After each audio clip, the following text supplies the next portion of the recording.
আইয়ুবী তার এই ক্রূর হাসির মর্ম না বুঝলেও এটা ঠিকই বুঝতে পেরেছিলেন যে এই শক্তিধর জেনারেলকে তার প্রয়োজন।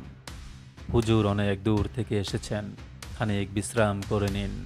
নাজি বলল, যে কঠিন দায়িত্ব আমাকে দেয়া হয়েছে আমি তার যোগ্য নই। এই দায়িত্বভার আমার বিশ্রাম এবং নিদ্রা কেড়ে নিয়েছে। প্রথমে অফিসে গেলেই কি ভালো হয় না? হুজুর কি আগে খেয়ে নেবেন?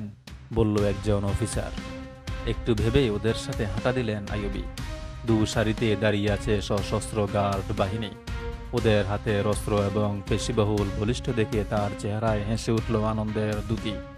দরজার কাছে পৌঁছতেই চেহারার এই আলো হঠাৎ নিভে গেল। তার বদলে হতাশার আধার এসে গ্রাস করল তাকে। দরজার সামনে দাঁড়িয়ে আছে চারজন রূপসী তরুণী। তাদের পিঠ জুড়ে ছড়িয়ে আছে রেশম কোমল চুল, পরনে পাতলা পোশাক, হাতে ফুলের ঝুড়ি। সালাউদ্দিনের পথে ওরা ফুল ছুঁড়তে লাগলো। সাথে সাথে বেজে উঠল দফ ও রবাবের সুর ঝংকার। থমকে দাঁড়ালেন আইয়ুবী। ডানে বায়ে নাজি এবং তার সহকারীরাও। ভারতীয় রাজরাজরাদের মতো ওরা মাথা নুয়ে তাকে সামনে চলার জন্য অনুরোধ করল।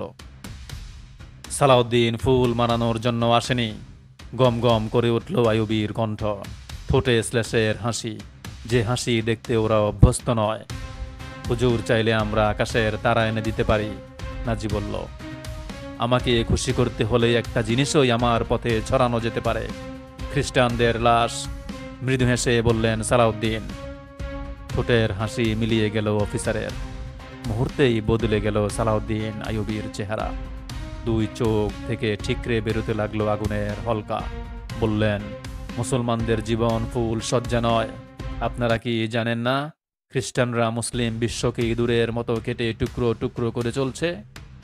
তার গম্ভীর কণ্ঠের ধ্বনি বদলে দিল ঘরের পরিবেশ। প্রতিটি শব্দ থেকে বিস্ফোরিত হচ্ছিল প্রচণ্ড ক্রোধ। আমাদের মেয়েদের উলঙ্গ করে ওদের ইজ্জত পদদলিত করেছি বলেই আজ আমরা ফুল মারাতে পারছি। শুনুন, আমার দৃষ্টি আটকে আছে ফিলিস্তিনে। আপনারা কি আমার পথে ফুল বিছিয়ে মিশর থেকে ইসলামকে বিদায় করতে চাইছেন? তিনি চারদিকে দৃষ্টি ঘুরিয়ে বললেন, আমার পথ থেকে ফুল সরিয়ে নাও। এই ফুলে পা পড়লে আমার হৃদয় কাটার ঝাঁঝরা হয়ে যাবে। সরিয়ে দাও মেয়েদের। আমি চাই না ওদের সোনালি চুলে জড়িয়ে গিয়ে আমার তরবারি গতি হারিয়ে ফেলুক। হুজুরের ইজ্জত সম্মান? আমাকে আর কখনো হুজুর বলবে না, ঝাঁঝের সাথে বললেন তিনি। মনে হলো শব্দের তীব্র আঘাতে ওদের দেহ থেকে মাথা আলাদা করে দেওয়া হয়েছে। তোমরা যার কালেমা পড়েছ হুজুর তো তিনি, আমি তার দাসানুদাস মাত্র। সে হুজুরের জন্য আমার জীবন নিঃশেষে বিলিয়ে দিতে চাই। তার পয়গাম আমার বুকের ভিতরে লুকিয়ে রেখেছি। খ্রিস্টান জগৎ ওই পয়গাম ছিনিয়ে নিয়ে রোম উপসাগরে ডুবিয়ে দিতে চাইছে মদের দরিয়ায়। আমি বাদশাহ হয়ে এখানে আসেনি। নাজির চোখের ইশারায় মেয়েরা ফুল কুড়িয়ে দরজা থেকে সরে গেল। দ্রুত পায়ে ভেতরে ঢুকলেন সালাউদ্দিন।